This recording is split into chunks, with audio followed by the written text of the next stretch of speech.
0218 hours. Eastern Mediterranean, 40 nautical miles west of the Syrian coast. Inside the Combat Information Center of the USS Thomas Hudner, a Flight IIA Arleigh Burke-class destroyer, the air search consoles bloom red without warning.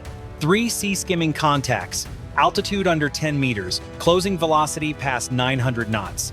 The spy, 1D radar, paints them as inbound vampires before the operator can even finish his sentence.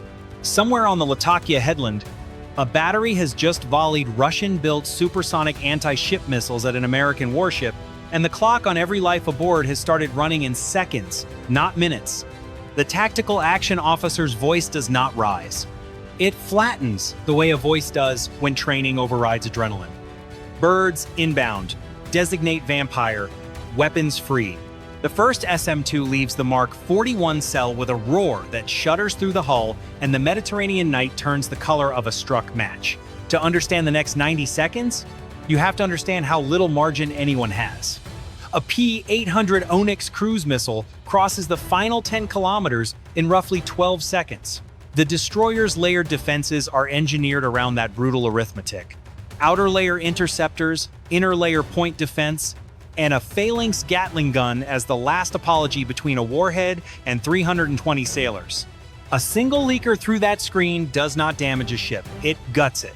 The Hudner is worth roughly $2 billion and carries the soul of a small town in its berthing compartments, and every one of those souls is now riding on whether a software baseline written by engineers who will never know their names can solve a geometry problem faster than a missile can fly it. Lose this exchange, and the Sixth Fleet's Freedom of Navigation Patrol becomes the opening casualty of a war nobody in Washington has authorized.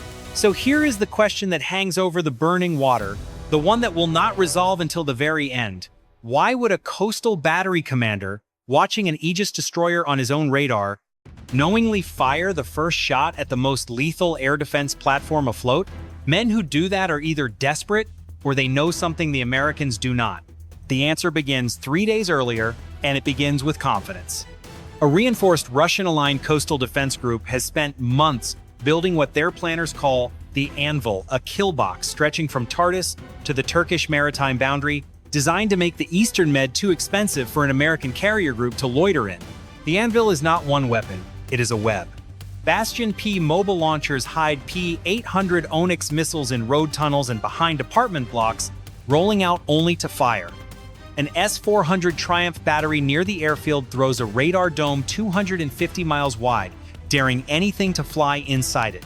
Offshore, a Kilo-class diesel submarine sits on the bottom in the thermocline, silent as a stone. And threaded through all of it, electronic warfare trucks broadcast noise across the spectrum the Americans depend on. The doctrine is asymmetric and elegant. You cannot out-shoot the United States Navy, so you blind it, crowd it, and bleed it until the political cost of staying outweighs the prize. The battery commander on the Latakia headland fired first, because the Anvil's entire logic is that the first salvo, fired under cover of jamming, gets through before Aegis can sort the picture. He is betting on confusion. He has never met the SPY, 1D in a bad mood, 0219 hours. The first Onyx dies 40 kilometers out, a white tear in the dark as the SM-2 Standard finds it at the apex of its terminal climb. But the second missile is doing something the textbook said it would. It has dropped to 5 meters. Riding so low that the curve of the Earth itself is shielding it, hiding it inside the radar clutter where sea and sky blur into noise. The Aegis combat system does not flinch.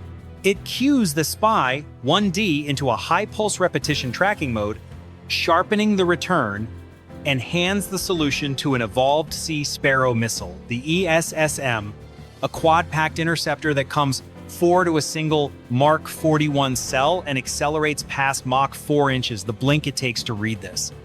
The ESSM intercepts at 11 kilometers.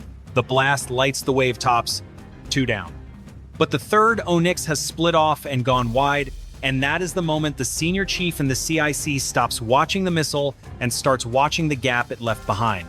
Why split a 3-missile salvo? Why send one the long way around? A diversion costs you a missile, unless the missile was never the point. 0221 hours. The electronic attack arrives like a wall. Every Russian EW truck on the coast lights off at once, and the Hudner's displays gray out under a blizzard of false targets and barrage noise. To a crew trained on a lesser system, this is the moment of panic. The screen the operators trust suddenly lying to them. But the Aegis baseline aboard this ship runs Cooperative Engagement Capability, and that single acronym changes the entire shape of the night. CEC means the Hudner is no longer fighting with only its own eyes. 140 miles to the west, an E-2D Advanced Hawkeye is orbiting at 25,000 feet, its APY-9 radar staring down at the sea with a clean look-down angle the jammers on the coast cannot fully smother. The Hawkeye is fusing its picture with the destroyers in real time over a hardened data network, so that when the coastal jammers blind the ship's own radar, the ship simply borrows the eyes of an aircraft the jammers cannot reach, the gray screens repopulate, the false targets fall away as the fused track quality algorithm discards anything two sensors cannot agree on. The enemy has thrown his best electronic punch, and the American picture flickered for 4 seconds and came back sharper. How do you blind a man who can see through someone else's eyes? 0224 hours. The Kilo wakes up, 40 meters down and 8 miles off the port bow. The diesel submarine that has been holding its breath for 3 days flushes 2 wake-homing torpedoes and goes deep. This is the real teeth of the Anvil, not the missiles, which were always meant to fix the destroyer's attention topside, but the submarine that the splitting salvo and the jamming wall were designed to cover. The torpedoes are the point. They always were. But riding the destroyer's flank since sundown is an MH-60R Seahawk, and the Romeo has been dipping its AQS-22 sonar in a lazy box pattern that looked, to anyone watching, like routine screening. It was not routine. The Seahawk sonar operator caught the Kilo's launch transient the instant the tubes flooded, and the helicopter is already pivoting, already dropping a Mark 54 lightweight torpedo into the black water. Down below, the Hudner snaps into evasion, kicking out a nest of acoustic countermeasures, Nixie decoys streaming astern, throbbing out a false propeller signature louder and dumber than the ship itself. One enemy torpedo chases the lie and detonates against nothing. The second loses its lock in the layer, and the Mark 54, brain humming with its own active sonar, runs the Kilo down in the thermocline it trusted to hide it. 0227 hours. Now comes the turn, the thing the enemy planners never accounted for. Up to this second, the Hudner has fought like a wounded animal, reactive, defensive, soaking punches. That was the choice, not the necessity. While the destroyer absorbed the salvo and the jamming in the torpedoes, 2 EA-18G Growlers off the carrier Gerald R. Ford had been working the high country in total silence, their ALQ-218 receivers drinking in every emission the coast threw skyward. The S-400, the EW trucks, the Bastion fire control radars, each one, the instant it transmitted to support the attack, wrote its own address in the sky. The Russians believed they were jamming the Americans. They were filling an American targeting database. The hunter on the headland has spent the last 9 minutes telling his prey exactly where he lives. 0231 hours. The counterstroke, the first Growler rolls in and fires an AGM-88E AARGM, an anti-radiation missile that rides the S-400's own radar beam down its throat at better than Mach 2, and even when the battery commander kills his transmitter in panic, the missile's millimeter wave seeker remembers where the dish was and finishes the job on memory alone. The 250-mile bubble over the Eastern Med pops like a soap film. In the same breath, the Bastion launchers that revealed themselves firing the opening salvo are servicing targets for a flight of F/A-18E Super Hornets vectored in under the now-blind S-400 lobbing AGM-154 JSO glide weapons from 40 miles out standoff range. No aircraft ever crossing the coastline. The road mobile launchers that thought concealment was survival learned that on a modern battlefield, the only thing concealment buys you is the few seconds before someone correlates your launch flash with a satellite cue. The Anvil that took months to build is coming apart in under 4 minutes, node by node, each death feeding the next target solution through Link 16 to every shooter in the strike group at once. 0236 hours.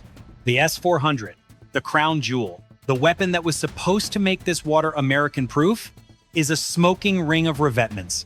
The Bastion battery has gone silent, 3 launchers destroyed, the rest fleeing into the tunnels they should never have left. The EW trucks have stopped transmitting, because transmitting is now a death sentence, and their crews have finally understood it. And the Eastern Mediterranean, 250 miles of sky that the enemy declared closed at sundown, is open. Not contested, open. The Hudner, soot-streaking one mast where the third Onyx finally died against a wall of phalanx tungsten close enough to spray the deck with fragments, comes about and resumes her original course at 15 knots, as if the last 18 minutes were a weather delay. That is the lesson the Anvil's architects paid full price to learn. They built their plan around a single, seductive idea that the American ship was the system, and that if you could overwhelm one ship, you could overwhelm the United States. But the ship was never the system. The ship was one node in a web that stretched from a submarine's sonar, to a Hawkeye's radar, to a Growler's receiver, to a satellite's eye, all of them sharing one picture, all of them shooting from one another's data. The enemy spent his entire opening move attacking a destroyer and never realized he was punching a single thread in a net that had already mapped every hand he was throwing. You do not defeat a system of systems by saturating one of its eyes. You only teach it where you are standing. By 0250, the carrier strike group has restored the patrol box, and the only emissions left on the coast are civilian. The cold operators who fought this action never raised their voices, never lost the picture for more than 4 seconds, and in the end, did not so much win the fight as decline to lose it on the enemy's terms and then collect the bill. 18 minutes. One smoke-streaked mast, an entire coastal defense complex erased. The Mediterranean does not remember battles. It will be flat and innocent by dawn, so I'll leave it with you. The Anvil failed because it assumed the destroyer fought alone, but was that the enemy's mistake? Or was it the trap the Navy wanted them to walk into all along? Drop your read in the comments. If you want to see how the other side could have played this hand differently, tell me and subscribe, because the next exchange is already being written somewhere in water like this. This is a hypothetical dramatization built on real platforms and real tensions. The steel is genuine, the night is invented.